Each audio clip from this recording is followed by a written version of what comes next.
자, 수업을 사용할 교재는 이 책이에요. 수학교육 과정과, 여기 좀 클로즈 좀 해주세요. 책 좀. 수학교육 과정과 교재 연구. 이 책을 가지고 수업을 하는데, 여러분들이 이제 책을 보시면 그 책이 개정될 때마다 페이지가 약간씩 바뀔 수가 있어요. 책가 약간씩 바뀔 수 있으니까 내가 이제 페이지 번호 말한 거하고 여러분들 페이지가 불일치할 수 있으니까 그 불일치하는데 너무 스트레스 받지 말고 다 맞출 수가 없어서 그러면 무엇은 바뀌지 않을 거냐면 책의 챕터라든지 근본적인 내용에 큰 변화는 없어요. 큰 변화는 없고 그러니까 우리가 뭐 몇 장 몇 절 그러면 아마 책 페이지도 많아야 이제 한두 페이지 이렇게 차이가 날 수 있고 하는 형태가 되니까 여러분들 그걸 참고하시면서 이제 보시면 돼요.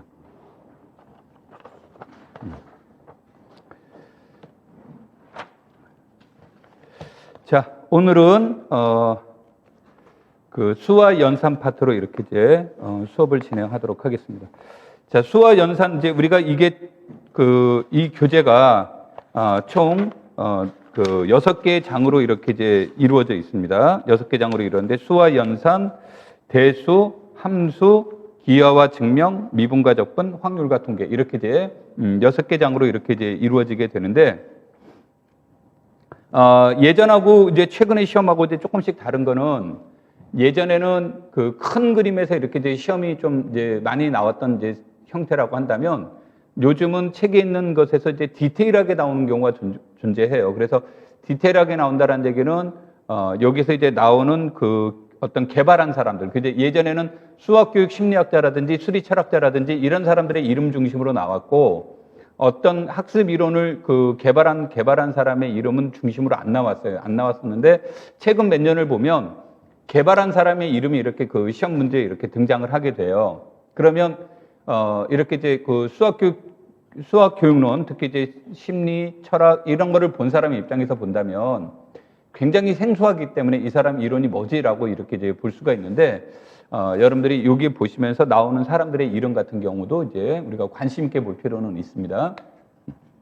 그런 것들이 시험 문제가 이제 변화되고 있는 것들 중에 이제 하나의 특징으로 이제 볼 수가 있어요. 자, 우리가 이제 1장 수와 연산에서 이제 보시면 먼저 이제 수 개념의 발생 이 파트부터 이렇게 이제 나와 있는데 이 시험 문제에서 누누이 얘기를 하지만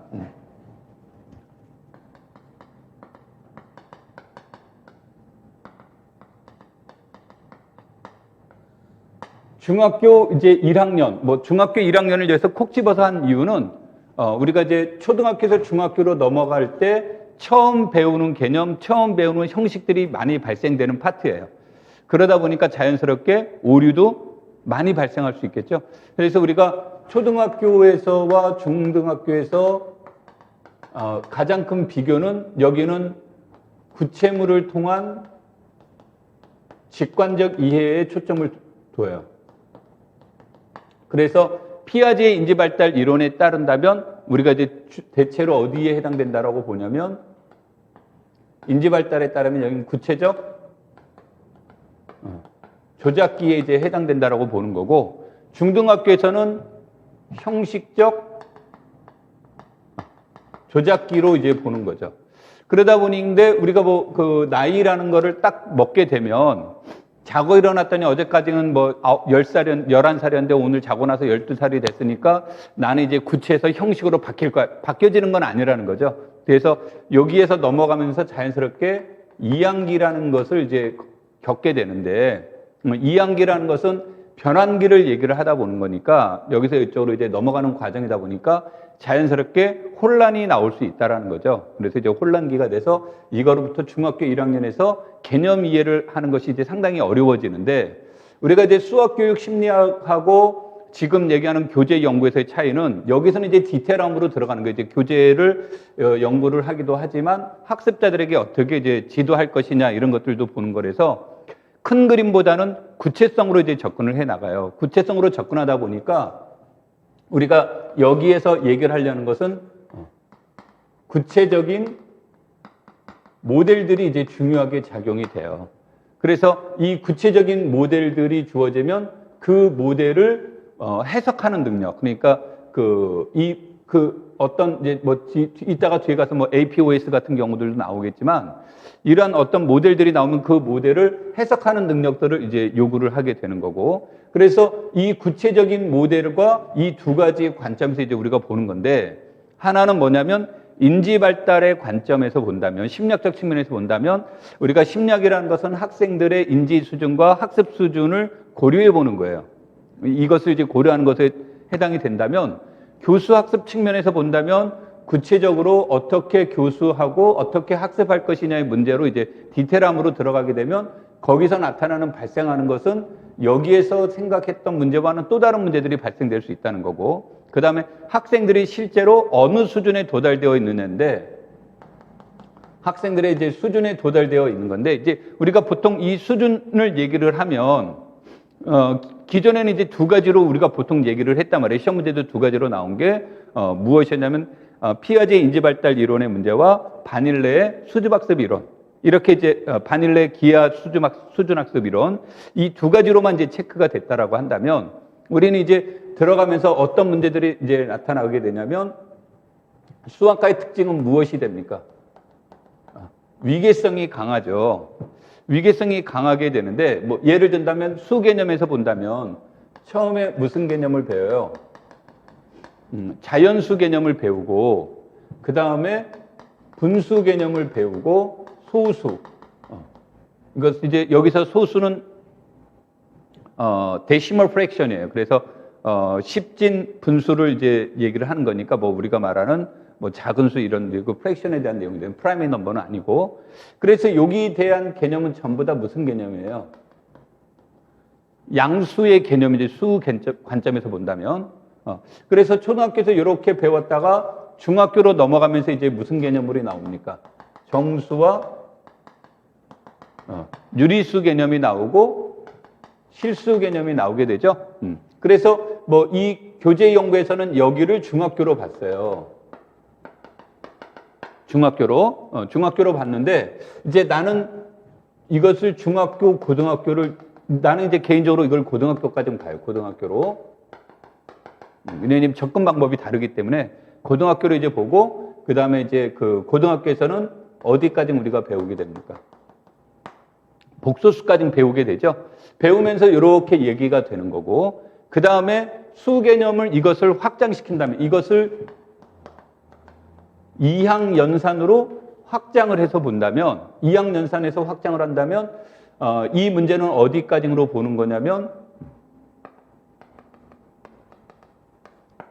행렬과 벡터의 관점까지도 이렇게 봐요. 왜냐하면 행렬과 벡터는 수가 아니기 때문에,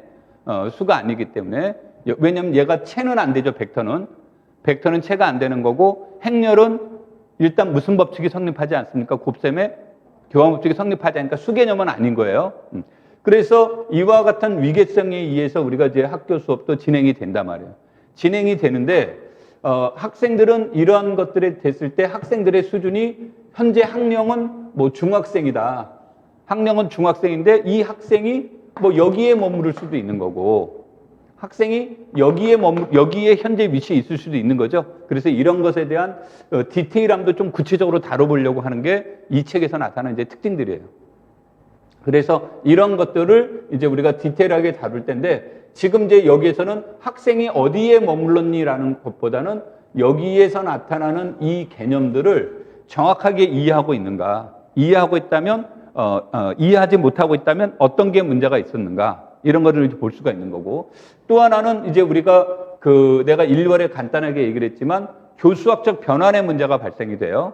그래서 교수학적 변환의 문제에 의해서 발생될 수 있는 내용들은 무엇인가, 이런 것들을 각각의 영역에 맞춰서 이런 문제들을 다 하나씩 체크를 해보는데, 영역에 따라서 이와 같이 구체적으로 접근하는 방식은 다 다르다라는 거예요. 왜냐하면 영역의 특성을 고려하는 거죠.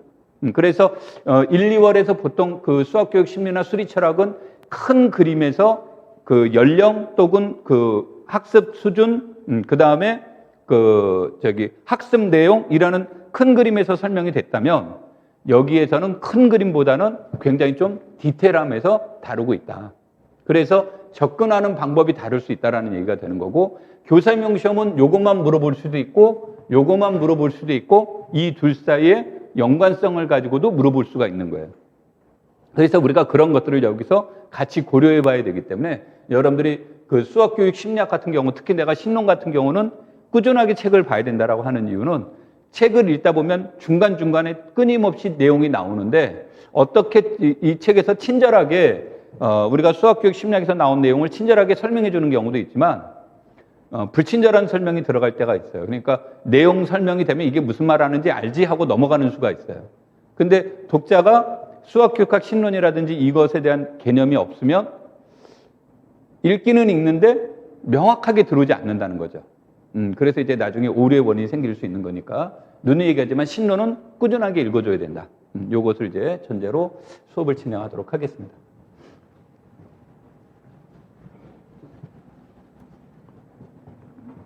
자, 그래서 수와 연산에 관련된 이제 이 문제를 얘기를 하는데, 첫 번째로는 뭐 여기에 대한 연산에 대한 내용도 나오고 수 개념도 나오고 그럽니다.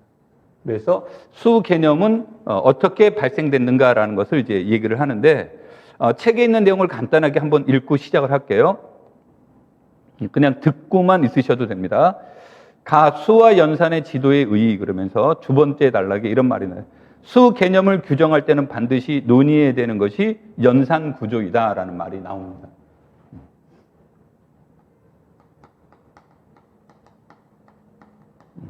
이거를 이제 어렵게 얘기를 하면 이런 거죠. 어렵게 얘기하면 집합이라는 게 있어요. 근데 집합이라는 것 자체는 아무런 뜻이 없는 거죠. 그냥 집합인 거예요. 그런데 여기에다가 생명력을 불어넣어 주는 게 바로 무슨 개념이에요? 연산의 개념에 생명력을 불어넣어줘서 이것에 대한 것을 연구하는 것에 대한 내용이 대수적 사고죠. 이런 것들이 여기에다가 무엇에 대한 내용들을 이제 제시해 주냐면 우리가 그 위상적 공리, 그래서 이제 그 위상에서 말하는 세 가지 공리가 전체 집합과 공집합은 열린 집합이 되고, 열린 집합들의 유니언은 열린 집합이 되고, 열린 집합들의 파이나이트 인터섹션은 열린 집합이다. 그래서 이제 우리가 위상적 구조를 주죠. 그래서 그 여기에서 위상적 공리, 열린 집합의 공리, 그런 것들을 제시해줘서 나오는 게 위상 수학에 해당이 되는 거죠. 그 다음에 이러한 연산을 가지고 이러한 연산의 특징을 하는 게 대수적사라고 한다면, 이런 것들을 통해서 우리가 이런 것을 함수적 관점으로 추가시켜서 이런 것을 분석하는 게 뭐 해석학, 이런 식으로 이제 영역이 발전되어 나갈 수 있다는 얘기예요. 근데 우리가 이제 여기서 수라는 것을 개념을 얘기를 할 때는 뭐 이런 것들도 다 생각해 볼 수 있지만, 근본적으로 수라는 집합이 있으면 그 집합에 무슨 개념이 없이는, 연산의 개념이 없이는 수라는 것은 별로 그 큰 의미를 가지고 있지 않다. 그래서 수라는 것을 생각할 때 연산 구조를 생각한다라고 얘기를 하는 거고, 우리가 이때 이 연산은 우리가 이항연산을 여기서 이제 얘기를 합니다. 이항연산을 얘기를 하는데, 이때 이 이항연산은 학교 수학에서는 이 이항연산의 문제를 어디에서 논의하자요? 사칙연산에서 논의하자죠. 특히 이제 중학교 같은 경우는. 그래서 학교에서 배우는 사칙연산 이외의 연산은 논의하지 않는다가 돼요. 그래서 이제 뭐 예를 든다면 이런 거죠.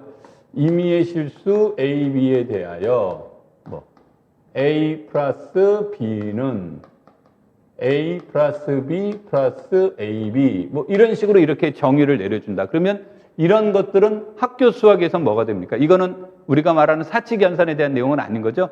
그래서 이런 것들은 학교 수학에서 지도하면 안 됩니다라는 것이 이제 기본적인 얘기가 되는 겁니다. 뭐 이런 것들도 이제 시험에서 물어보기도 했고요. 자, 그래서 우리가 이제 여기에서 보통 이 연산에 관련된 얘기들을 뭐 연산이 결합법칙이나 교환법칙 등을 만족하는 구조를 가지고 있는지 등이 그 수 체계의 대수적 구조를 의미하는 것으로 생각한다. 대수적 의미를 이제 얘기를 하는 거고. 그런데면서 이제 연산 구조를 정의하는 데 있어서 연산 구조를 정의하는 데 있어서 가장 중요한 것은 이제 굉장히 추상화됐다. 그러면서 수라는 것이 형성되는 과정에 수의 발생적 측면을 이제 고민을 해본 거예요. 두 번째가 수의 이제 발생적 측면을 이제 고민을 하게 되는데, 이것을 고민하는 것을 이제 뭐 여기에서 책에서는 발생하는 것이다라고 하면서 심리적인 발생과 역사적 발생에 대해서 같이 이제 고민을 해봐야 된다라는 얘기를 여기서 이제 얘기를 하고 있습니다. 자, 그런데 수라고 하는 것은 고도로 이제 추상화됐다라는 얘기를 이제 사용을 하게 되고, 추상화가 됐다라고 얘기를 하게 되는데, 이것을 이제 여러 가지 관점에서 보는 거예요. 여러 가지 관점에서 수가 어떻게 발생됐습니까라는 문제들을 여기서 이제 함께 이제 고민해 보자 그런 얘기예요. 그래서 함께 이제 고민하게 되는데, 어떤 이제 고민을 하는 사람들이 있냐면, 수라는 것은 사물로부터 만들어졌다라고 생각하는 사람들도 있고, 수라는 것은 고도의 추상화에 의해서 만들어졌다고 하는 사람들도 있을 수 있고, 이렇게 되는데, 우리가 이것의 수의 발생적 측면을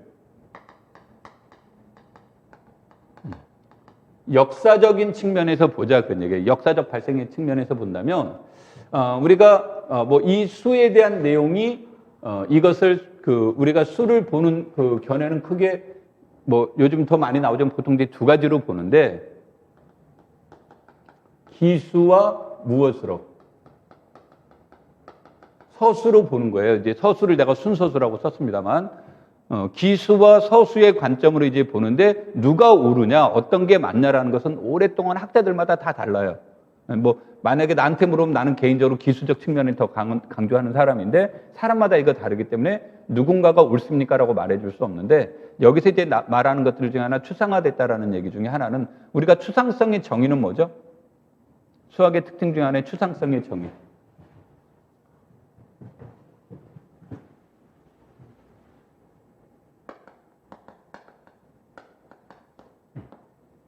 추상성에 대한 것은 무엇이 돼요? 어떤 여러 가지 성질들 중에서 이질적인 것을 다 제거시켜요. 그럼 이질적인 것을 다 제거시키고 마지막에 남은 거, 그것을 이제 우리는 동질적이라고 표현해 줄 수 있죠. 그러면은 예를 들어서 우리 이제 책이 있어요. 이렇게 책.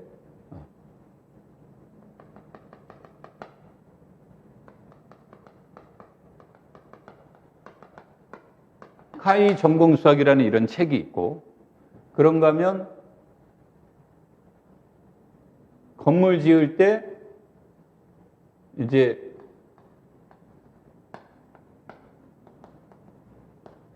벽돌이 있어요. 이렇게. 뭐, 그 다음에 또 이제 우리 뭐가 있을까요? 보통 요즘은 이제 그게 안 나오는데, 여기 있네, 이렇게. 요와 같은 분필값이 있어요.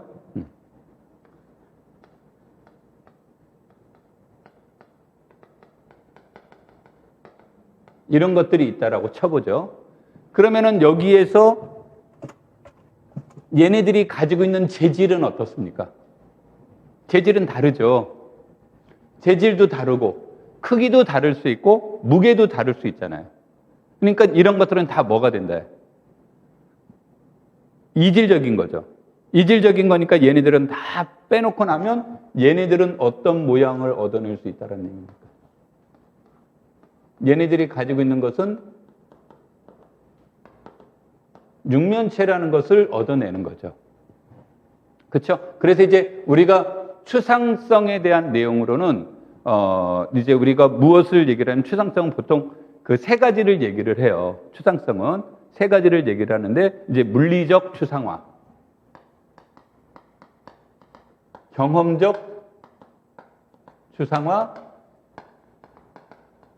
대상으로부터의 추상화, 이렇게 이제 세 가지를 얘기를 해요. 물리적, 이런 게 물리적 추상화예요. 이런 게 이게 그러니까 어떤 물질로부터 얘기되는 거. 그럼 뭐 어떤 것들도 있을 수 있냐면 우리가 빵 3개가 있어요. 이렇게. 그 다음에 분필 3자루가 있어요.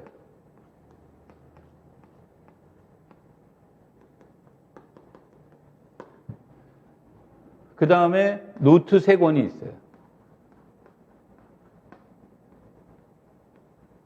그러면 이것들의 공통적인 요소는 뭡니까? 재질 다 틀리고 크기도 틀리고 모양도 틀리고 다 틀리죠. 그러니까 그런 것들을 다 제거시켜 놨는데 얘네들은 우리가 말하는 무엇이 가지고 있습니까? 공통적으로 요소하는 게. 3이라는 것이 있죠. 이런 것들이 이제 우리가 지수적 측면이라는 거예요. 어떤 기준을 가지고. 이런 것들이 일종의 물리적 추상화예요. 오케이? 그런 다음에 이제 이런 게 물리적 추상화고 경험적 추상화는 뭐예요?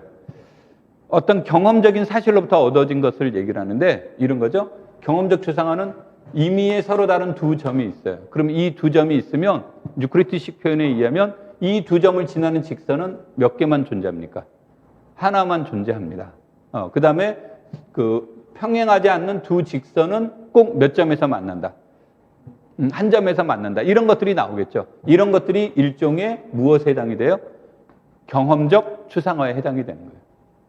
되겠습니까? 그러면은 경험으로부터의 추상화, 대상으로부터의 추상화는 뭐냐? 그러면 수학적 대상을 말하는 거예요. 수학적 대상으로부터 또다시 추상화가 되는 거. 이를테면 이런 게 있고요. 이런 게 있고요. 이런 게 있고요. 이런 게 있어요. 그럼 이것으로부터 공통적인 요소는 뭡니까? 모양, 크기 다 다르죠? 넓이도 다를 수 있고. 근데 이것들의 공통점은 시작과 끝이 같은 거죠. 그래서 이런 것으로부터 우리가 무슨 말을 만들 수 있어요? 패곡선이라는 것을 상상해낼 수 있는 거죠. 이런 게 수학적 대상으로부터 추상화라고 얘기하는 겁니다. 그래서 이제 추상성은 보통 이 세 가지를 얘기를 하는데 학교 수학에서 강조하는 건 요 세 번째예요. 대상으로부터 무엇? 추상성을 얘기하는 겁니다. 추상화를 시키는 거. 이때 이 경험적 추상화는 피아제의 경험적 추상화와는 뜻이 다른 겁니다. 피아제의 뜻과는 다른 거예요. 뭐 이름은 경험적 추상화라는 말이 들어갔지만, 오케이? 자, 다시 이제 이런 것으로 이제 넘어가서 보시면, 자, 우리가 수의 발생을 역사적으로 봤을 때 우리가 뭐 디오판토스도 나오는데 보통 4세기경에 이제 출현했다고 얘기를 합니다. 이제 책에서의 표현은 이제 조금씩 내가 설명하는 것과 언어적 표현은 다르지만 4세기경에 이제 출발이 됐는데 이때 나온 것이 x 플러스 4는 0, 즉 방정식의 해를 구하는 문제예요. 그런데 얘가 0이 되려면 x가 몇이 돼야 됩니까? 마이너스 4가 돼야 되는데 이때 당시에는 음수라는 개념이 형성되어 있지 않은 거예요. 그래서 이것을 x는 마이너스 4라는 것을 방정식의 문제에서는 받아들인 거예요. 그러니까 방정식의 문제는 대수적으로 문제를 해결하는데 필요했기 때문에 받아들이기는 했는데 이때 당시는 얘네들을 무엇으로 인정하지는 않았습니까? 수로서 인정하지는 않았어요. 그러면서 이제 음수 개념이 발생을 했단 말이에요. 음수 개념이 발생을 했는데 이 음수 개념을 가지고 많은 사람들이 논의한 거예요. 뭐 소득과 손실, 일단 이 책에서 나오겠지만 샘돌 모델, 뭐 우체불 모델 이렇게 다양한 모델들이 이제 제시가 되는데 이때 근본적으로 수 개념은 이 시대의 수 개념은 뭐 사람들의 머릿속에는 무엇으로 얘기를 했냐면 측정의 대상, 측정의 도구 이런 것으로 이제 계산을 한 거예요. 그러니까 이때 측정에 대한 도구 대상으로 생각을 하니까 이때는 무엇이 존재하지 않습니까?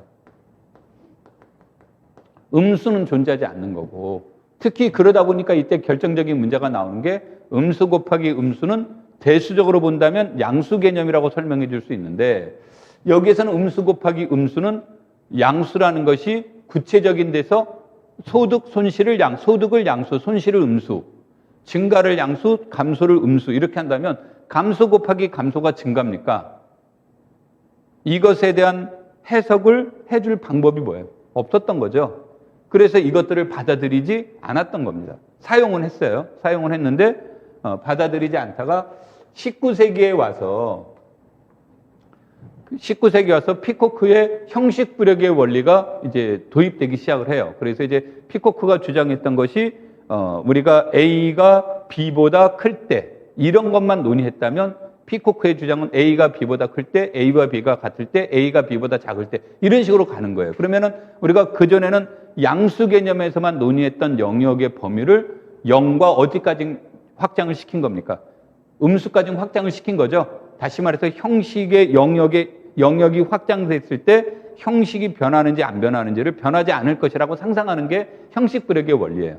그래서 피코크에서 19세기에 형식 부력의 원리가 도입되고 뭐 책에 있는 표현에 의하면 한켈에 의해서 독일의 수학자 한켈에 의해서 19세기에 이제 이것이 도입되기 시작했다라고 얘기를 합니다. 그래서 책에서는 우리는 여기서는 한켈이라는 이름이 나오고 논문 같은 데서는 이게 결정적인 역할을 해준 것은 피코크의 형식 부력의 원리라고 해서 이제 피코크 얘기를 하고 그렇습니다. 그래서 내가 자꾸 이제 피코크 이렇게 얘기를 하는데 책에서는 한켈 나오면 당황해 하시지 말고 이제 그런 차이가 있는 거예요.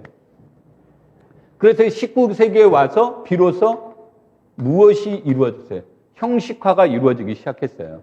이게 이제 우리가 독일의 이게 이제 그 한켈도 이제 독일 사람인데 우리가 수리 철학에서 얘기를 할 때 독일은 어디에 들어갑니까?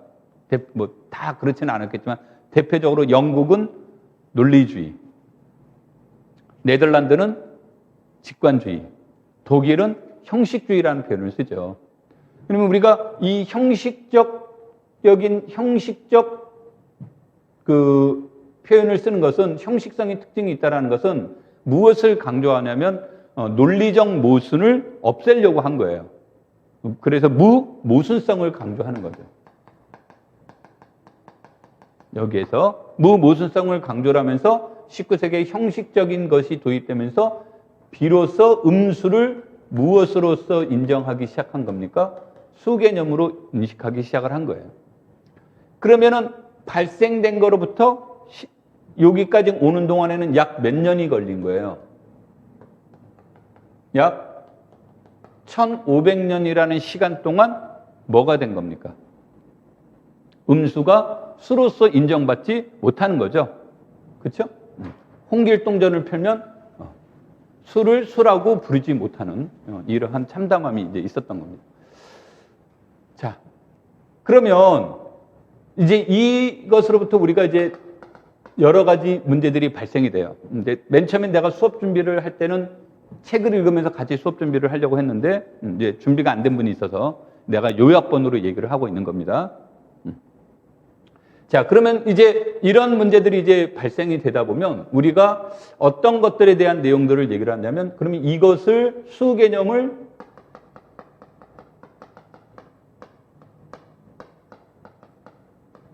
어떻게 지도할 것인가라는 이런 것에 대한 문제들이 발생이 되겠죠, 자연스럽게.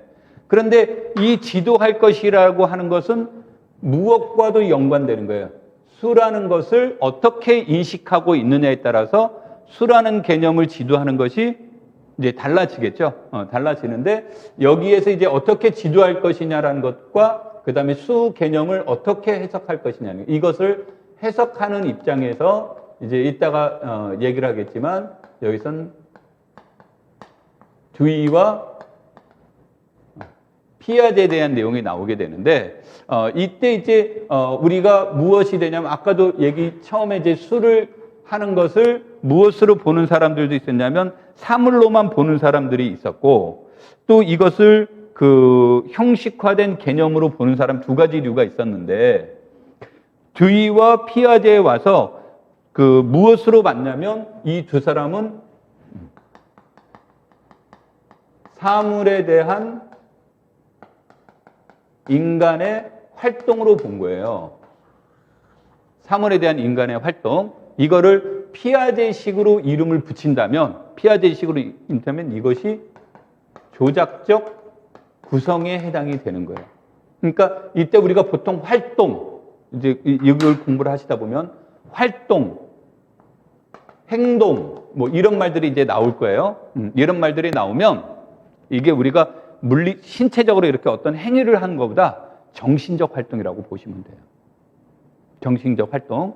그러니까 그런 것들에 의해서 이제 수 개념에 대한 내용을 이제 해석을 하는 거죠. 그래서 이제 이 관점이 있는 거고, 그 다음에 또 하나는 어떻게 지도할 것이냐라는 것은 중요한 것은 심리학적인 거예요.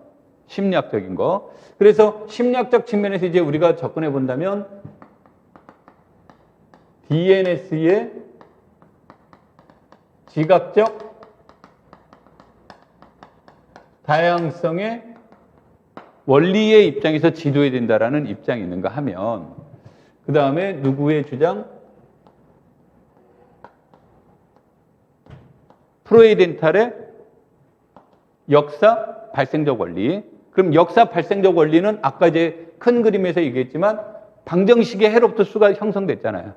그러면서 피코크에 의해서 형식 불역의 원리가 오면서 한켈에 의해서 오늘날의 음수를 수개념으로 받아들였다 그랬으니까 여기에서는 이제 역사 발생적 원리라는 표현들을 이제 많이 쓰는데 나는 이것을 형식 불역의 원리로 이렇게 제안을 두겠습니다. 그래서 프로이덴탈의 형식 불역의 원리에 의해서 지도해야 된다는 입장이 팽팽해요. 그런데 이제 우리 내가 얘기를 할 때 우리나라 교육이 7차 교육 과정에서 대변화가 일어나면서 이제 물론 이제 개정되고 있습니다만 우리는 여전히 7차 교육 과정이에요. 변화가 돼 중간에 계속 개정이 됐지만 개정안이라는 2015 개정 교육 과정 이 말은 7차 교육 과정인데 근본적인 철학은 변하지 않았습니다. 이 디테일함은 이제 뭐 수정 보완하고는 있지만 근본 철학은 변하지 않았습니다라고 보는 거예요. 그러니까 몇 차 교육 과정이냐라는 것은 철학적인 문제가 들어가 있는 거기 때문에. 자, 그러면서 이제 개정되면서 수학과에서는 7차 교육 과정이 도입될 당시만 하더라도 단계형 수준별 교육 과정을 운영을 하면서 했다가 2007 개정 교육 과정부터 단계형이 사라지고 수준별 교육을 이제 얘기를 하는 거고, 수준별 교육을 얘기를 하기 위해서는 거기에 맞는 교재가 구성이 돼야 되고, 거기에 맞는 교재를 구성하기 위해서는 세 가지 원리를 적용해야 됩니다라고 얘기를 했던 거 혹시 기억하는지 모르겠어요. 세 가지 원리를 이제 해야 되는데, 하나가 점진적 수학화의 원리, 역사 발생적 원리, 구성주의 원리. 그러면서 이제 이때 구성주의 원리를 쓰면서 뭐라고 표현했냐면 내용적으로 보면 사회적 구성주의다 이렇게 이제 표현이 되어 있습니다. 하여튼 이 세 가지 원리에 의해서 얘기가 되는데, 점진적 수학화의 원리라든지 역사 발생적 원리는 누구의 이론에 적었냐면 프로이덴탈의 이론이에요. 그런데도 대부분의 교과서는 중학교 1학년에서 나오는 건 전부 다 무엇에 가깝다요? DNS의 지각적 다양성의 원리에서 책이 구성되어 있어요. 아까 철학적인 요소를 본다면 분명히 프로이덴탈의 이론에 가까워야 되는데 실제 교과서는 여기에 써야 돼요. 뭐 우리 우정호 선생님이 막 책 쓸 때는 신나게 이제 비판을 해요. 근데 우정호 선생님이 쓴 교과서를 보면 여기에 맞춰서 써 있어요. 논문은 막 비판을 했는데 정작 당신이 쓴 책은 이걸로 썼어요. 이걸 비판했는데 왜 그럴까 그런 거예요. 뭐 이중적이라서 난 그분 개인적으로 뵌 적이 없어서 요것 때문에 그래요. 학생들의 인지 수준을 고려할 때 과연 형식불역의 원리에 의해서 이해할 수 있을까의 문제예요. 그러니까 이게 자칫 잘못되면 우리가 극단적인 교수학적 현상에서 본다면 도구적 이해로 넘어가서 형식적 고착화가 발생될 개연성이 있는 거예요. 그래서 이제 그 시점의 문제들이 이제 발생이 돼요. 그래서 여기에서는 이거를 구분하지는 않았지만 근본적으로 어디에 맞춰서 이제 얘기하려고 하냐면 DNS의 지각적 다양성의 원리에 맞춰서 얘기가 됩니다. 그러면은 이와 같은 것은 이제 어떻게 지도할 것이냐라는 이런 문제들이 발생이 되고, 그러다 보면 아까 우리가 수개념에서 중학교 1학년, 그다음 중학교, 초등학교, 중학교, 고등학교를 아까 제가 이렇게 구분을 해놨죠. 자연수, 분수, 소수는 이제 우리가 초등학교, 정수, 유리수, 실수는 중학교, 그 다음에 고등학교에서는 책에서는 보통 복소수 이렇게 표현하는데 나는 이제 개인적으로 실수, 복소수 내가 이렇게 이제 제시를 했단 말이에요. 그래서 그런 관점에서 이제 얘기됐을 때 이런 것들을 어떻게 이제 지도하는 방식은 뭐가 될까? 이거를 그때마다 다르게 해석해 나가는 겁니다. 그러니까 여러분들이 이제 공부하면서 좀 머리가 아픈 거예요. 딱 하나가 아니라 상황에 따른 해석이 달라지는 거고, 또 그로 인해서 발생될 수 있는 여러 가지 의미들을 조금 분석해 보는 시간이 이 시간이다라고 보시면 돼요. 오케이? 자, 그럼 내가 이제 조금 OT 개념으로 설명을 했는데 이걸 좀 더 디테일하게 들어가서 보죠. 자,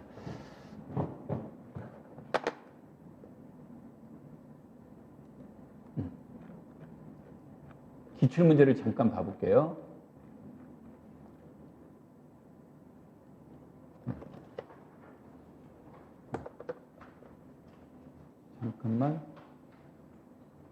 잠깐만요. 프린트물 있죠? 나를 프린트물을 안 주고 가버렸어, 지금.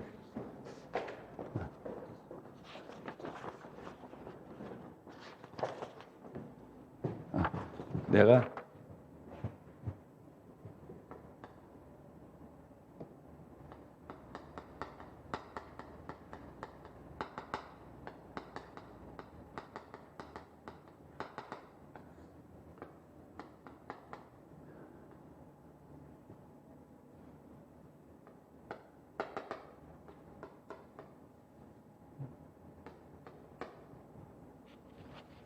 자, 이제 조금 이제 얘기를 해보면 무슨 이제 얘기를 하려고 하냐면 이건 2009 개정 교육과정이라고 이렇게 나오는데 이건 뭐 내가 할 수 없어. 이거 이제 출제 이때 당시에 나온 거니까 그런데 지금도 크게 변하지는 않았습니다. 2009 개정 교육과정에 따른 수학과 교육과정의 중학교 수와 연산 영역 그 교수학습의 유의점에서 소수를 순환소수로 나타내는 것을 유한소수를 순환소수로 다루는 것은 다루진 않는다 이렇게 나왔어요.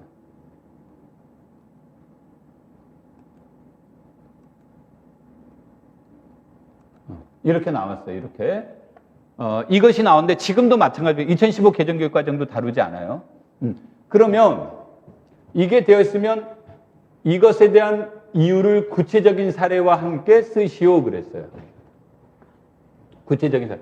유의점을 명시되어 있는 유의점을 이제 구체적으로 쓰시오. 그러면 이거는 뭐 우리가 그 자료에 나와 있는 것처럼 뭐 이건 강의 내용이 아니라 그냥 암기 사항이죠. 이런 거는 유한소수를 순환소수로 다루지 않는다. 순환소수를 분수로 고치는 것은 순환소수가 유리수임을 이해할 수 있을 정도로만 다룬다. 뭐 수의 계산에서 자신의 풀이 방법을 설명하게 한다. 이런 것들이 이제 나와 있단 말이에요. 그러니까 이거는 암기의 대상이니까. 그렇죠? 그런데 내가 이건 아마 1, 2월에 자료했던 데서 다 나와 있습니다. 2015 개정교육과정은 거기서 이제 얘기가 나온 거고, 자 여기에서는 이와 같또 보기에서 같은 순환소수를 분지로 할 때 나타내야 될 유의점을 근거하여 서술하시오 그랬어요. 그러면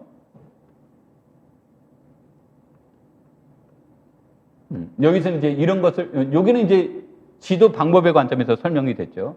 지도 방법에서 설명이 됐고, 요거는 이제 이따 뭐 다시 수업하면서 얘기하려고 하니까.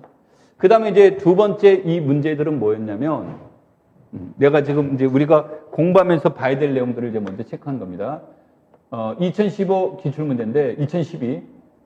중학교 수업에서 유리수와 순환소수의 관계를 지도하고 있는 수업의 상황의 일부입니다. 그래서 쭉 나왔는데, 우리가 이제 핵심적인 내용이 이거예요.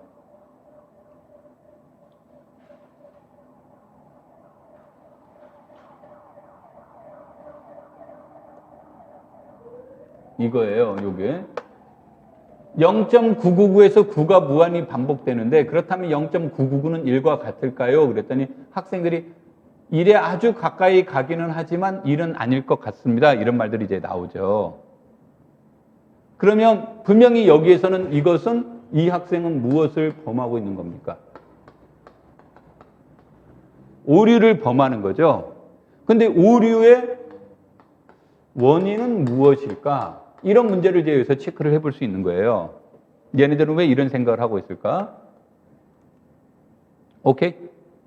그래서 이제 했더니 1입니다라고 얘기를 해서 여기에서는 그냥 수업이 깔끔하게 끝났어요. 여기서 이제 더 이상 진행을 안 했죠. 이렇게 진행을 안 했는데 학생들이 수업 끝나고 나서도 대부분의 아이들은 여기로 남아있대요. 에이, 그건 수학적으로 1이라고 하죠. 어떻게 0.9가 한없이 가는데 1이래? 0.999 다음 숫자가 1이겠지. 뭐 이런 식의 생각을 한다라는 거예요. 그러니까 실질적으로 수업이 끝났음에도 저거를 받아들이지 못하는 학생들이 상당수 있다는 거죠. 그게 이제 아까 말했던 오류의 원인과 같은 겁니다. 오류의 원인은 어디에 있는가? 이런 문제가, 이거는 내가 쓴 거라 이게 안 되는구나. 오래의 원인은 어디인가. 이런 것을 이제 우리가 앞에서 공부한 거하고 차이점이라는 거예요. 심리학하고. 자, 그러면서 이제 또 하나는 뭐냐면, 이제 이런 이론이 나오는 거죠. APOS에 의하면 교사가 지도하는 극한 개념은 학생의 극한 개념이 내면화된 수준에 해당된다. 이제 이러한 이론들이 여기서 이제 제시가 됐을 때, 이러한 이론을 우리가 이제 액션, 프로세스, 오브젝트, 스키마 이렇게 이제 4단계, 뭐 우리식으로 표현하는 행동, 과정, 대상, 뭐 스키마 이런 식으로 이제 이름을 붙이는데, 내가 이거는 이제 여기에다 이렇게 이제 제시를 했는데, 이거는 우리 교재 후반부에 나오는데, 내가 여러분한테 이거를 갖다가 이제 자료를 다 메일로 전송하고 그 뒤에 이거를 이제 보충하느라고 이거를 해서 여러분한테는 이 자료가 지금 안 나가 있을 거야. 일단 이제 요거는 책에는 나와 있는 내용이에요. 책에는 나와 있는 내용인데 뒤에 나와 있는 내용들은 이 자료는 없는데, 이와 같은 내용들이 이제 여기에서 우리가 이제 얘기가 된다는 거죠. 그래서 얘네들의 수준을 뭐 우리가 굳이 여기는 이름이 붙였으니까 행동, 과정, 대상, 스키마 이렇게 볼 수 있는데, 이것을 갖다 이제 좀 우리 숫자화 시키면 1수준, 2수준, 3수준, 4수준 뭐 이런 식으로 볼 수 있다는 거죠. 그래서 이런 것들에 대한 디테일함, 그래서 우리가 앞에서 공부하는 것들에 대한 내용이 이제 나오게 되고, 또 여기에서는 이제 지도 방법에 대한 내용이 주어졌을 때 샘돌 모델의 약점과 보완할 수 있는 수직선 모델의 장점, 수직선 모델의 약점과 이를 보완할 수 있는 균합회사법의 장점, 이런 말들이 나와요. 그러니까 우리가 이제 과거에는 이런 것들이 있구나 하고 소개시켜 주는데 끝났다면, 지금은 이제 이런 것들은 왜 얘기를 할 것이며 이런 것들이죠. 이런 것들의 이제 문제점들은 무엇이 있고 장점은 무엇일 수 있는가. 근데 아까도 이 말들은 영원한 제일 좋은 방법 이런 거는 없는 거예요. 그래서 이제 교사가 장단점을 이해하고 장점이 요소가 강한 부분을 지도할 때는 장점 요소를 강하게 이제 얘기를 해주고, 단점 있는 부분은 이걸로 굳이 설명할 수 없으니까 뭐로 다른 대안으로 이제 수업을 설명하는데 활용하려고 하는 겁니다. 그래서 여러분들이 이제 공부하시면서 이 기출 문제들을 보려고 하는 것들은 그러한 것들을 이제 우리가 하나씩 찾아서 볼 필요가 있다, 이렇게 보는 겁니다. 이따가 수업하면서 이제 다시 얘기할게요. 자, 그러면 이제 우리가 여기에서 이제 수개념은 어떻게 추상화되었는가라는 이제 관점에서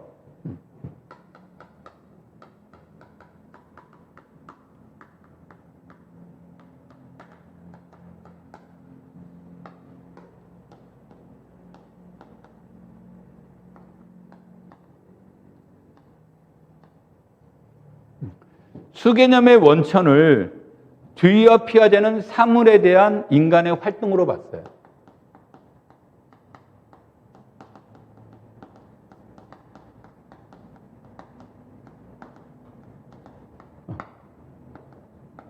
사물에 대한 인간의 활동으로 봤는데, 차이점이 있다면 뭐가 다를까요? 그렇게 한다면 이제 듀이는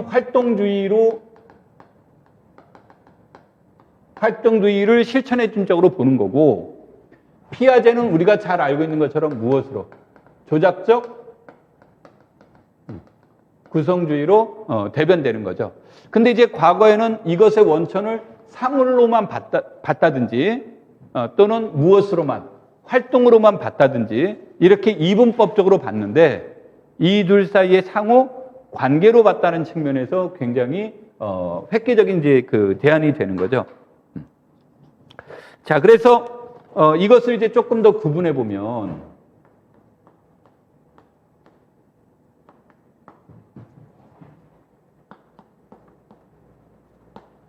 우리가 이 둘을 이제 조금 더 구분해 보면, 듀이는 사물을 다루는 인간의 활동으로부터, 그래서 여기서는 인간의 활동으로부터 수 개념이 발생했다라고 본 거예요.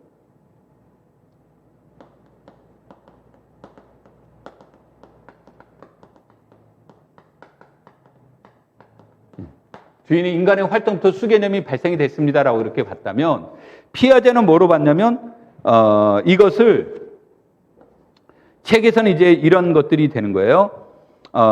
책에는 이제 뭐라고 표현하면 수 개념과 같은 논리 수학적 개념은 사물의 속성을 추상화시키는 것이 아니라 사물에 대한 인간의 활동을 추상화시킴으로써 형성된다라고 얘기를 했는데 이 말은 이제 이런 거예요. 피아제는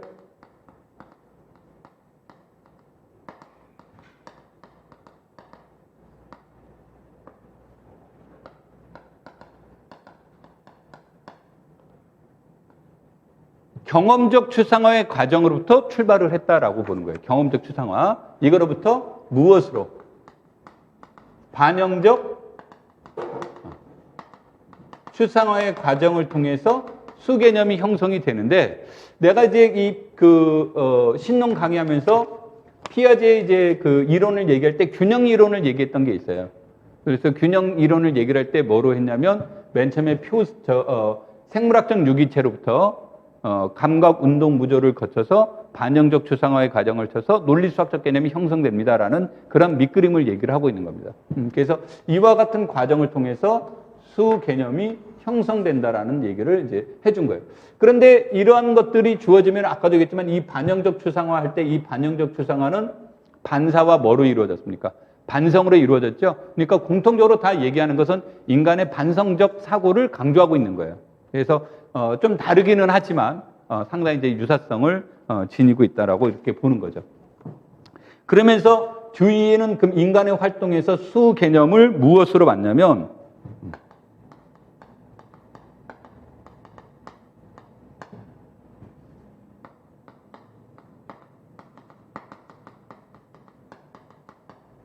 측정 활동에 의해서 수개념이 형성된다라고 봤는데, 그래서 아까 우정호 선생님이나 옛날 책들은 이걸 한자로 표시해서 측정 활동의 소산 이런 식으로 이제 이것을 이제 표현을 했어요.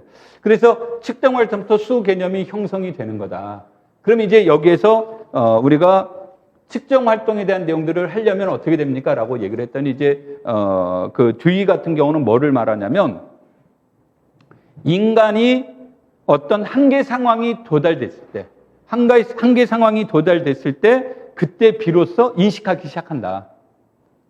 그러니까 한계 상황이 도달했을 때 비로소 인식하기 시작한다는 말은 뭐냐면, 처음에는 그냥 이렇게 있을 때 아무 생각 없으면 발달이 되는 게 아닌데, 내가 땅이 이렇게 있어요. 땅이 이렇게 있으면 이게 몇 평일까? 그러니까 뭔가 기준이 있어야 될 거잖아요.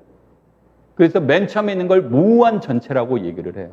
모호한 전체가 있다가 그것을 하기 위해서 어떤 단위가 필요로 하는 거죠.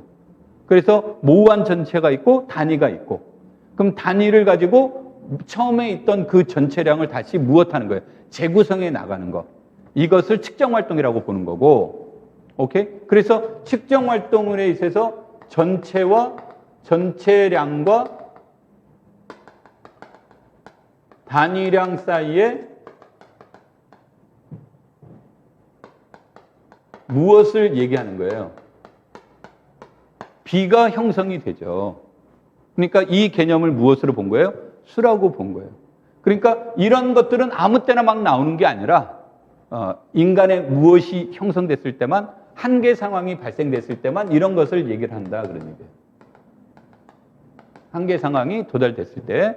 그래서 이런 것이 전체량과 단위상 사이의 비의 개념으로 수 개념을 이제 얘기를 해주는 거죠. 그래서 수를 일종의 무엇으로 봤다? 비의 개념으로 형성이 된 거예요. 그래서 이것을 아까도 얘기했던 모호한 전체에서 얘기를 하는데, 이 말을 책에서는 아주 간결하게 제시를 했더라고. 3단계로 간단하게 얘기하면 모호한 전체, 2단계 전체를 구성하는 데 도움이 되는 부분, 그걸 즉 단위를 얘기하는 거고, 세 번째 명확한 전체를 구성하는 측정 활동의 과정, 이것이 이제 수의 값을 결정한다. 그래서 아까도 얘기했지만 맨 처음에 어떤 전체량이 주어져 있다. 이게 모호한 전체라고 본 거예요. 그래서 그것의 한 단위를 만드는, 2단계가 단위를 구성하는 거고, 세 번째 그 단위로 전체량을 다시 무엇하는 거예요? 구성하는 거예요. 재구성. 그러면서 전체량과 단위 사이에 무엇은 비개념이 형성된다는 거죠. 그것을 무엇으로 봤어요? 그 비의 개념을 무엇으로 한 거예요? 비개념을 무엇으로 인식했다? 수로 인식을 한 겁니다. 이게 그래서 이와 같은 이제 차이가 있다고 피아제는 얘기를 하면서, 피아제에 관련된 내용들은 전체로 무엇과 관련되어 있냐면 아까도 말한 저와 같은 추상화 단계를 얘기를 하면서 결국은 저것이 조작적 무엇으로 구성주의 입장으로 해석을 합니다라는 얘기들이 나오는데 그 정도 선에서 요것들을 이해하시는 게 좋겠습니다. 되겠죠? 그러면서 이제 중간에 관련된 내용 몇 가지 얘기들이 나오는데 아까 간단하게 OT 했을 때 했던 얘기들이 들어가 있어요. 자, 그 다음에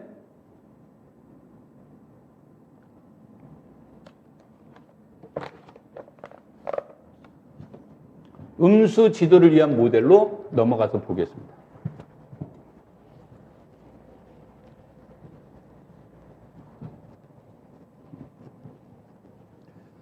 자, 음수 개념에 대한 이제 모델로 얘기를 할 때 초등학교 이제 내용으로 잠깐만 이제 넘어가서 보죠.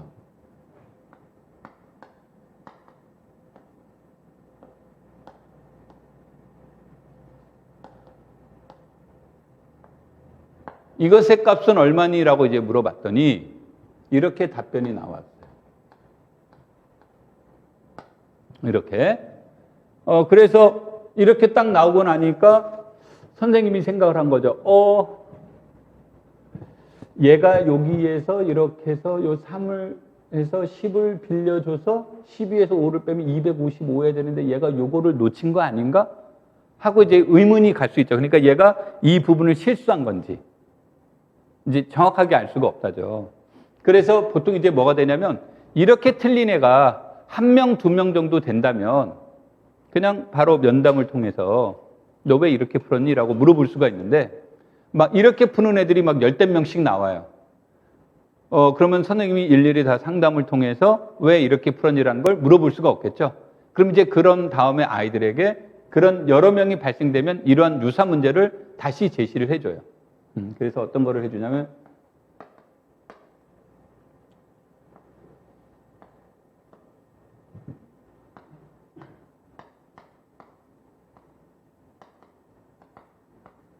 이런 것들을 이제 막 물어봤단 말이에요. 그랬더니 얘 답이 이렇게 나옵니다.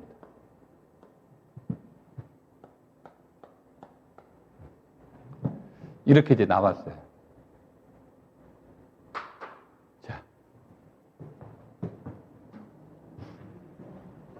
내가 지금 무엇을 얘기하고 있느냐?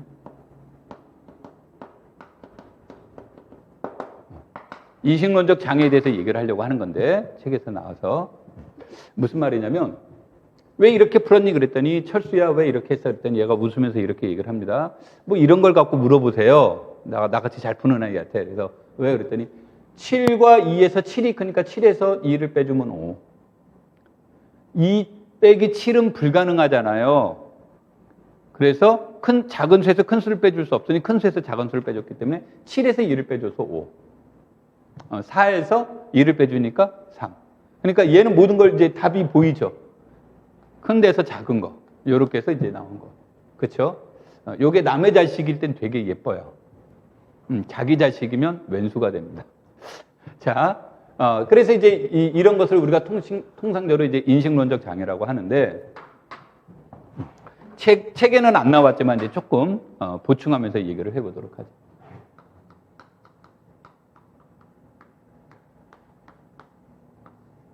장애 요인에 대해서 간단하게 얘기를 하고 넘어갔어요. 이건 이제 책에는 없는데, 오늘 이제 이 부분들을 첫 시간이 아니면 수업하다가 좀 잘 안 나올 것 같아서 얘기하도록 하겠습니다.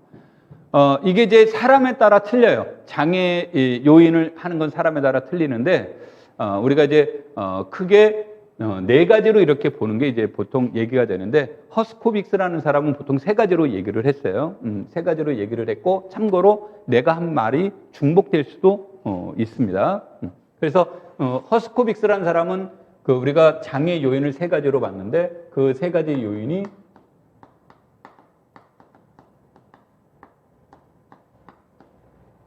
심리학적인 요인, 그 다음에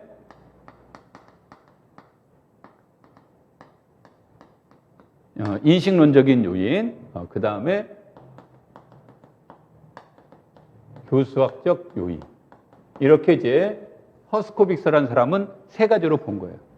그 다음에 이제 요즘 토리라든지 비너라든지 유시스라든지 이런 사람들이 이거 말고 이제 요즘 제기되는 것들 중에 하나가 무엇에 대한 내용을 얘기를 하냐면 개념, 이미지라는 것을 이제 제시를 합니다. 그래서 내가 사람들이 주장한 바가 달랐습니다. 그래서 이렇게 표시할게요. 네 가지로 한 번에 안 하고 이렇게 이제 얘기를 하는데 심리학적인 요인은 주로 나타나는 현상은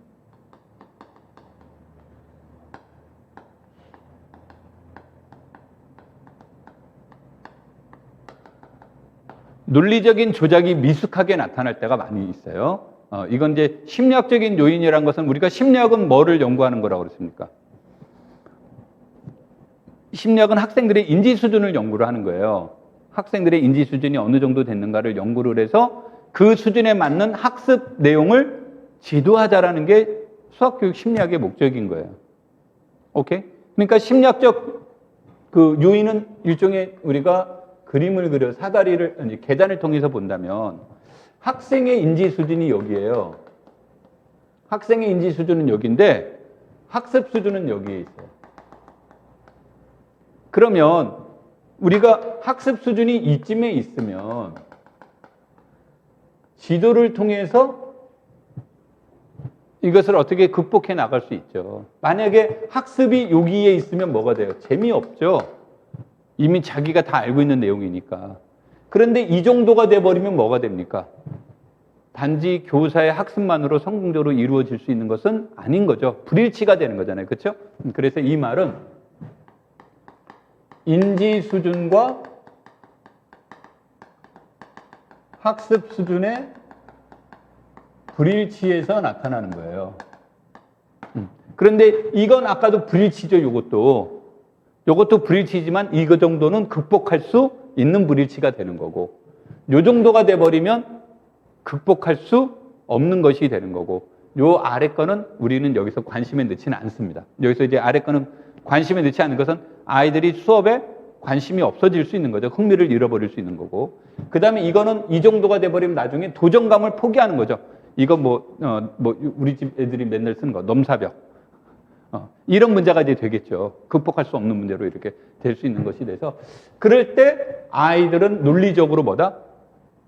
이 논리적 조작의 미숙이라는 말은 얘가 논리적으로 미숙한 아이입니다. 그 뜻이 아니야.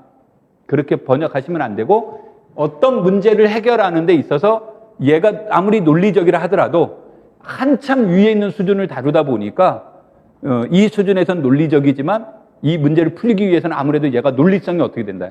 떨어진다라는 쪽에 이제 해석을 하는 건데 여기서는 이제 우리가 고등학교 1학년 학생은 자연스럽게 고등학교 1학년 수준의 논리성을 가지고 있어야 되겠죠.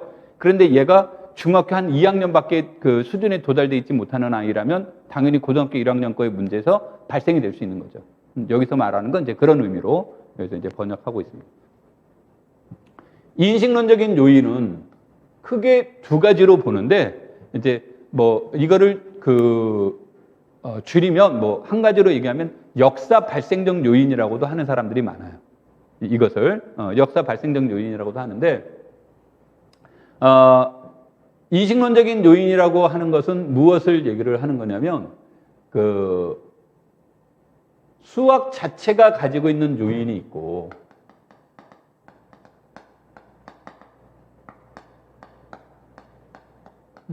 수학 자체가 가지고 있는 요인이라는 것은 우리식으로 말한다면 20세기 수학은 추상화돼 있고 형식화된 수학을 하는 거예요. 그래서 20세기 수학은 현대 수학은 굉장히 추상화돼 있죠. 그런데 현대 수학만 추상화가 됐습니까? 이미 문자 쓰고 하는 그때부터 이미 수학은 전부 다 무엇이 이루어지기 시작한 겁니까? 추상성이 이루어지기 시작한 거죠. 그러니까 수학이란 것 자체는 우리가 본다면 형이상학적인 요소라고 보는 거죠.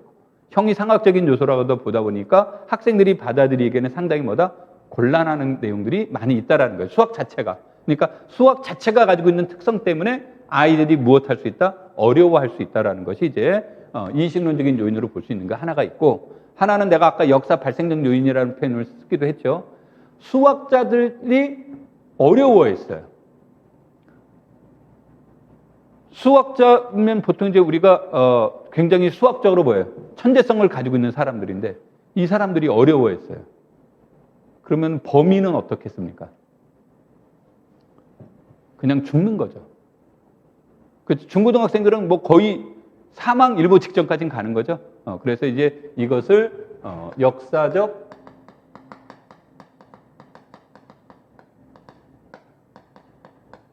요인으로 이렇게 많이 표현하는데, 이렇게 역사 발생적 요인이라고 표현하는데, 수학자들이 가지고 있던 어려움. 그럼 이제 아까 내가 간단하게 얘기해서 음수라는 게 발생된 건 몇 세기라고 그랬습니까? 4세기라고 했는데, 이게 오늘날의 음수를 수로서 인정하기 시작한 건 19세기예요. 그러면 약 1500년 동안 수학자들도 무엇했다예요? 헤매고 있었다라는 거죠. 그러니까 헤맸다라는 얘기는 방정식의 문제를 다루는 데는 음수를 써왔지만 이것 자체를 무엇으로는 인정하지 않던 시절이다? 수로서는 인정하지 않던 시절이더라. 그러면 학생들에게는 어떻겠습니까? 굉장히 부담스러운 내용이 될 수 있다는 거죠. 그런 것들이 이제 우리가 보통 인식론적인 예인이라 하고, 이 인식론을 또 다르게 이제 번역하는 사람들도 있어요. 책에서는 다르게 번역합니다. 이제 일반적인 내용은 이렇게 하는데, 아까 내가 그 덧셈 뺄셈 얘기하면서 인식론적 장애라는 말을 썼죠. 그거는 이제 인식하는 형태, 학생이 개념을 받아들이는 데서 발생하는 요인이라고 보는 거예요. 그 다음에 이제 세 번째로는 교수학적인 요인인데, 이거는 굉장히 큽니다. 이제 무엇에 대한 내용이 될 수 있냐면, 교사가 요인이 될 수도 있어요. 이제 교사가 요인이 될 수 있는데, 이것을 교사의 철학이라고 한번 이제 얘기를 해보죠. 이제 어떤 내용을 얘기를 하냐면, 우리가 극한값을 배울 때 이거를 이렇게 얘기를 할 때, 극한을 얘기를 할 때, 보통 이그젠플로 드는 모델, 참 0이 아니라 무한대로 갔습니다. 여기 표시가 잘못됐어요. x가 무한대로 갈 때 x분의 1은 0으로 수렴합니다라고 할 때, 이게 선생님들이 제일 많이 쓰는 모델들 중에 하나인데, 이때 이 선생님들이 이것을 설명하기가 좋아서 그렇죠. 1일 때 얘의 값은 1이죠. 2가 되면 뭐가 됩니까? 2분의 1. 100이 되면 100분의 1. 억이 되면 억분의 1. 그러면서 선생님들이 이렇게 그래프를 그려보면 어떻게 될까요? 그러면서 꼭 하는 말이, 얘는 0으로 한없이 뭐가 된다? 가까이 가지만 절대로 뭐는 아니다. 0은 아니다라는 얘기를 해주죠. 근데 이 교사의 철학이라는 말이 무슨 말이냐면, 이것에 대한 개념을, 극한에 대한 내용을 설명할 때 학생들에게 직관적이고 역동적으로 지도해야 된다는 생각을 가지고 있는 선생님들이 계시다면 이런 모델들을 얘기를 해주겠죠. 근데 이런 모델들을 가지고 얘기를 하다 보면 어떤 형태가 이제 주어질 수 있냐면, 제일 많이 쓰는 것 중에 하나가 이런 모델들. 그럼 얘네들은 진동을 하잖아요. 그렇죠? 진동을 하면서 어디로 갑니까? 0으로 가는 거죠. 그런데 얘도 절대로 무엇은 안 됩니까? 절대로 0은 되진 않죠. 얘가 절대로 0은 안 되잖아요. 그렇죠? 0으로 한없이 가까이 가는 건 맞는데. 그러면은 학생들이 극한하면, 극한 값이라는 것은 무엇을 보는 거냐면, x가 변함에 따라 이것의 값도 변화해야 되고. 그렇죠? 그리고 얘가 아무리 0에 가까이는 가지만, 절대로 몇은 아니다. 0은 아니다. 그러니까 극한이라는 것은 가까이 가기는 하지만 도달할 수는 없는 거라는 생각을 가질 수 있다는 얘기죠. 그러면 우리 극단적으로 상수함수,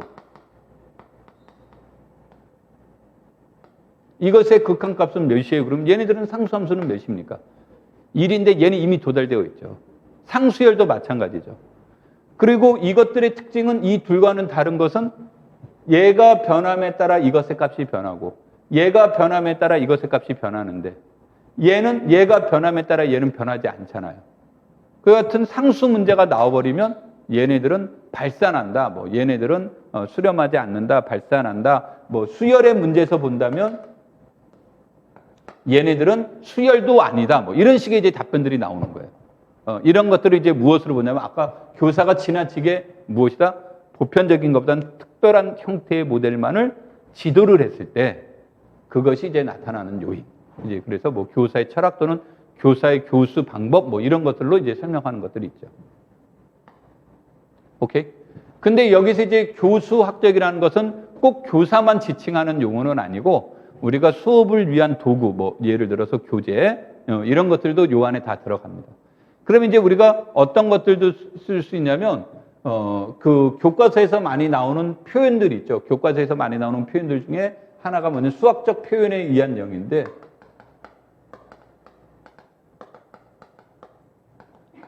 수학적 표현에 의한 이제 영향이 있는데 이런 것들이 있죠. 우리가 방금 얘기한 것처럼 얘기를 해보면 얘는 뭐가 됩니까? 무한대. 근데 우리 문제를 다루다 보면 무슨 개념이 나와요? 무한대라는 것이 많이 나오죠. 그렇죠? 그러면서 이제 무한대를 무엇으로 표현하는 경향이 있다. 무한대를 무엇으로 인지하는 경향이 있다? 수로서 인지하는 경향이 있더라. 이제 이런 문제들이 이제 얘기가 나오는 거죠. 됩니까? 뭐 이와 같은 것들, 뭐 그다음에 그래서 이와 같은 교수학적인 것과 연관되어 있는 요인 이렇게 이제 보는 것이 허스코빅스가 얘기를 하면서 상당히 많은 사람들이 인지를 하다가 이게 이제 또 하나의 문제로 뭐냐면 이미지가 오류의 원인일 수도 있다. 오개념의 원인일 수도 있다라는 말 중에 하나는 뭐냐면 이거를 이제 그 개념 이미지는 오개념이 아닌데 개념 이미지만 놓고 보면 오개념은 아닌데 이제 우리가 수학적 개념이라는 게 있고 수학적 개념이라는 것이 있고 학생이 가지고 있는 이미지라는 게 있겠죠. 이 둘이 무엇할 수도 있습니까? 일치할 수도 있고 불일치할 수도 있겠죠. 그래서 불일치를 통해서 이제 그 오개념이 형성될 수도 있다. 그래서 이제 아까도 얘기했듯이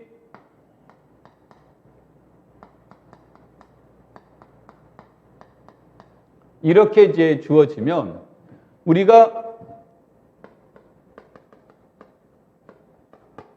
대표적인 이 내용이 일상어의 영향이에요.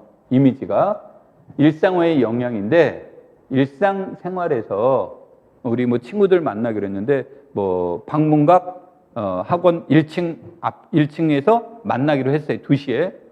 그러면 이제 어떤 사람은 1시 50분부터 와서 기다리는 사람 있는가 하면 어떤 사람은 이제 2시가 넘어도 안 오는 친구들이 있죠. 그러면 안 오는 친구들이 전화를 해요. 야, 너 어디야? 그러면 뭐라 그래요? 거의 다 왔죠? 그러면은 우리가 일상생활에서 거의 다 왔어라는 말의 뜻은 뭡니까? 우리가 여기가 도착 지점이라고 한다면 갔다가 왔어. 야, 내가 지나갔는데 길을 몰라가지고 지나갔다가 근데 거의 이제 이렇게 얘기를 하지. 거의 다 왔어라는 단어는 안 쓰죠. 그러니까 거의 다 왔어 이 말의 뜻은 아직은 도달하지 않았다는 도달하지 못했다라는 것을 의미하죠. 그렇죠? 그러니까 일상어에 영향을 주는 게 이제 바로 이런 것들이에요. 이런 거. 그러니까 극한이라는 개념이 머릿속의 아이들에게는 그 지점에 절대 무엇할 수 없는 거, 도달할 수 없는 개념으로 형성되거나 또는 뭐 집합할 때 우리가 집합할 때 보통 우리가 수학적인 개념에서의 집합을 배우기 이전에 우리는 일상생활에서 무엇을 먼저 접하게 되는 경향이 있습니까? 집합이라는 개념을 먼저 접하게 되죠. 근데 일상생활에서 집합 얘기를 할 때 집합하면 뭐예요? 보통 모이는 거죠. 요즘은 하도 그냥 그 뭐 스포츠에서 집합하면 일단 맞는 걸로 시작을 해서 학폭이라고 그래? 하여튼 그런 것들이 있긴 하지만 일상생활에서 집합은 모임이죠. 모임인데 그 얘기가 주어지면 모임인데 그 모임 속에는 하나 둘은 모임이 아니라고 인지하는 경향이 있어요. 그래서 공집합은 집합이 아니다. 싱글톤 셋도 집합이 아니다라는 인지를 하는 경향이 있다. 그런 게 이제 일상생활에 이제 영향을 받은 거죠. 근데 이제 예를 들어서 그런 건데 학생들의 이제 개념 이미지 또 이런 것들 가지고도 이제 또 뭐로 표현하는 사람들이 있냐면 구획화 현상으로 설명하는 사람들이 있어요. 그래서 이 구획화 현상으로 설명하는 것들을 이제 한 것이 수학가만이 가지고 있는 특징이라고 얘기를 해요. 구획화 현상을. 이게 이제 무슨 말이냐면 이런 뜻이에요. 아마 학교에서 그 애들 가르쳐 봤으면 시험 봤을 때 이런 것들이 있을 거예요.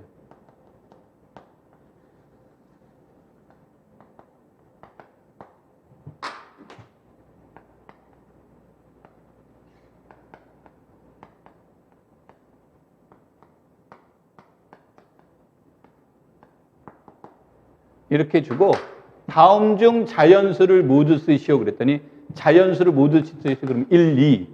다음 중 정수를 모두 쓰시오 그랬더니 뭐라고 쓰냐면 0, 3, 4. 다음 중 유리수를 모두 쓰시오 그랬더니 2분의 1, 3분의 1 이렇게 쓰는 아이들이 나온다는 거죠. 이게 이제 무엇을 얘기를 하냐면 수학이라는 것을 이렇게 그림을 그려다 보니까 여기가 자연수고 구획을 만들어 놓은 거죠. 그러면은 정수는 무엇을 얘기하는 거예요? 여기 부분만 무엇으로 인지하는 경향이 있다? 정수로 인지하는 경향이 있고 그 다음에 맨 바깥 부분만 무엇으로 인지하는 경향이 있다? 유리수로 인지하는 경향이 있다. 그래서 이렇게 지도하는 거 이거 문제 있는 거 아니야? 이제 이런 얘기들이 많이 나와요. 그래서 이런 것들을 지도하기 위해서 바람직한 방법은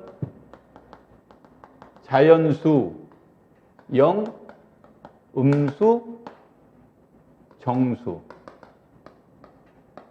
분수, 유리수 이런 식으로 표현하는 게 이런 식으로 표현을 하게 되면 그러면 정수라는 것은 자연수와 뭐로? 이런 걸로 이루어졌다. 그래서 여기에서 제시했던 구획화 현상을 무엇할 수 있다? 개선시킬 수 있다. 그래서 다이어그램으로 지도하는 것보단 이런 게 지도하는 게 어떤 일이라는 것이 뭐 요즘 이제 제시되는 방법 중에 하나입니다.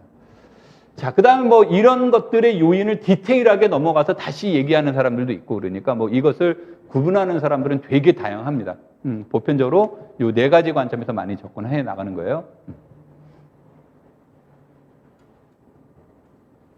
지워도 되죠?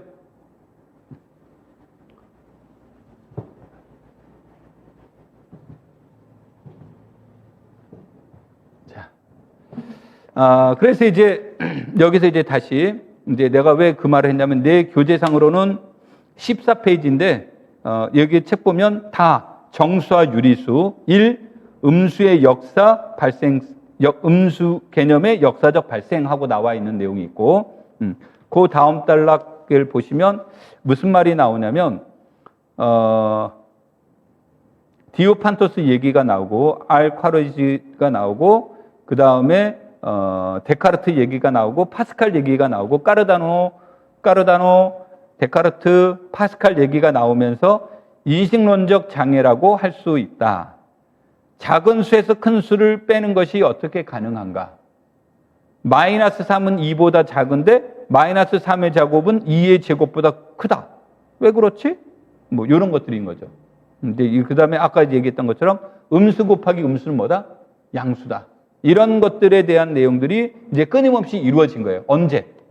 어느 시기에라고 그랬어요? 내가 아까 어느 시기에야? 음수가 발생이 됐어요. 이게 대략 이거는 동양 중심이 아니라 우리는 어쩔 수 없다. 우리가 하는 게 동양 중심의 수학을 하는 게 아니라 어디 중심으로? 서양 중심으로 하는 겁니다. 그러니까 동양과 이제 구분될 수는 있는데 하여튼 우리는 다 말하면 특별한 거 없으면 다 서양 중심이에요. 약 4세기경에 발생했다라고 보는 거예요. 음수가. 그래서 언제까지? 19세기에 가서 비로소 음수가 발생이 됐으니까 수로서 인정하니까 그럼 약 1500년 동안 여기에서 수학자들도 헤매고 있었던 건데 그런 것들이 이제 아까 얘기되는 것이 뭐 음수 곱하기 음수가 아까 예를 들어서 음수를 손실, 소득을 양수 그러면 손실 곱하기 손실은 뭐란 뜻이에요? 손실 곱하기 손실은 소득입니다. 이렇게 나온 게 이게 말이 안 되는 거죠. 뭐 빚의 빚은 자산입니다. 뭐 이제 이런 말이 나오는 거죠. 그렇죠? 하향 곱하기 하향은 상승입니다. 이와 같은 이해할 수 없는 일상생활에서는 도저히 받아들일 수 없는 거죠. 이해할 수 없는 내용들이 이제 발생이 되면서 이런 것을 수로 받아들이는데 어려움이 있었다. 분명히 작은 수고 큰 수인데 그럼 곱해주면 얘가 더 커야 될 텐데 그런데 곱해주면 이게 아니라 이렇게 돼버리는 거죠. 마이너스 3의 제곱과 2의 제곱으로 이런 그림이 나오는 거죠. 이런 것들을 우리가 무엇으로는 도저히 설명할 수 없었다.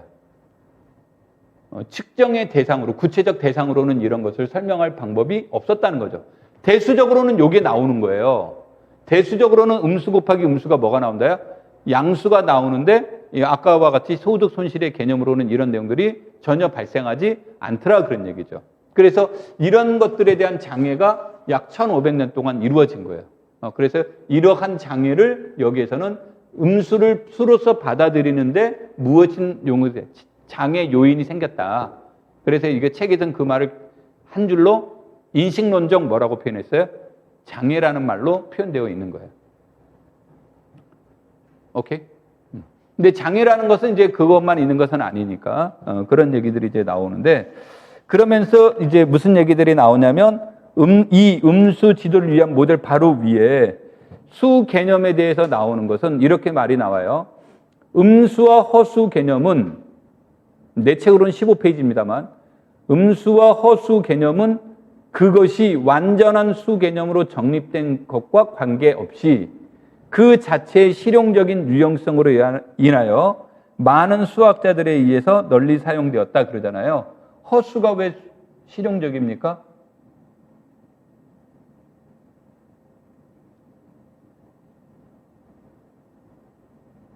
복소수라고 하죠. 허수란 표현보다는.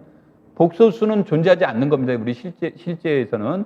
그래서 이제 하는데 복소수가 존재하는 그 유용한 이유 중에 하나는 내가 이제 그 복수함수론 할 때 간단하게 얘기했지만 미분 방정식의 해를 구할 때 유용하게 사용될 수 있고, 그 다음에 우리가 실적분을 할 때 실수에서 적분이 곤란했던 문제를 무엇을 이용을 해서 복소 적분을 이용해서 구해줄 수 있는 방법도 있다는 거죠. 그러다 보니까 우리가 유용하게 여전히 사용되는 거고, 그러니까 여전히 뭐다? 배우는 이유 중에 이제 하나다. 이제 이런 얘기예요. 그러한 음수 체계의 확립이 완전한 성공을 거둔 것은 19세기 독일의 수학자 한켈에 의해서였다. 한켈은 음수가 어떤 구체적이고 실제적인 것을 나타낸다는 관점을 버리고 형식적인 구조로만 음수를 이해하였으며 음수를 설명하는 구체적인 모델을 더 이상 찾지 않았던 것이다. 이제 여기서 더 이상 찾지 않았다는 얘기는 아까도 얘기했듯이 많은 사람들이 이걸 찾으려고 노력을 했단 말이에요. 그래서 소득은 양수, 손실은 음수, 증가는 양수, 감소는 음수, 뭐 흰색 돌은 양수, 검은색 돌은 음수, 이게 이제 샘돌 모델 같이 이런 거를 했다든지 이런 것들을 지속적으로 해왔는데 계속 실패를 본 거죠. 그런데 이것을 이제 형식 부르기의 원리에 의해서 우리 그 henkel이 이제 더 이상 우리는 이런 것을 형식적인 도구로만 뭐를 받아들이자, 수를 받아들이자. 자꾸 이거를 무엇화 시키려고 하지 말자요. 모델화 시키려고 더 이상 하지 맙시다라는 것이 이제 19세기 한켈에 의해서 이제 이루어지기 시작했다라고 보는 거예요. 되겠습니까? 자, 그는 단지 양수 체계를 구성하는 여러 가지 원리들이 그대로 유지되도록 하면서 음수 체계를 확장하였고, 이게 내가 말하는 무슨 원리? 형식, 부력의 원리에 해당이 되는 거죠. 이렇게 얻은 음수의 구조가 대수적으로 모순이 없다는 것만을 보였다. 이렇게 함으로써 비로소 음수는 구체적인 모델과 독립된 수학적 개념으로서의 지위를 인정받을 수 있게 되었다. 이런 내용들이 이제 나와요. 자, 이제 내가 옛날 같으면 이 부분을 그러니까 강조하지 않았을 텐데, 최근에 교사 명시험에서 이렇게 스치고 지나간 듯한 한켈 이런 사람들의 이름이 등장을 해요. 물론 한켈은 시험에 안 나왔습니다만. 그러면은 이런 내용들에 관련된 요 파트들, 이런 것들은 이제 옛날에는 그냥 무심결에 지나갔지만 지금은 관심을 가져야 된다. 이제 이런 것들이 무슨 말인지 이해되겠습니까? 자, 좀만 쉬었다가 음수를 지도를 위한 모델부터 넘어가서 보도록 하죠.